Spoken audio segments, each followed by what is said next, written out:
Yine arkadaşlar sarı renkli de mutfak tutuşları.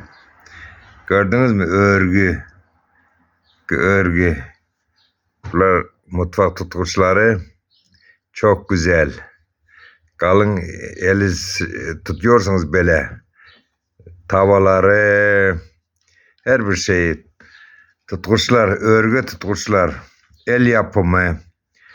Askışlar da var, ne bunu asıyorsunuz. Mutfaklarınız sizin güzel olacak. Mutfaklarınız güzel olacak. Mutfağın içine giren adam diyecek, bu nereye girdim ben buraya? Ha. Çok güzel. Örme, el tutuşları. Mutfaklar için. 2 saatte bitiyor bir tanesi. 2 saat, 2 saat, 2 saat. 1,5 saat, 2 saatte. Akril iplikten yapılıyor. Akril iplikten.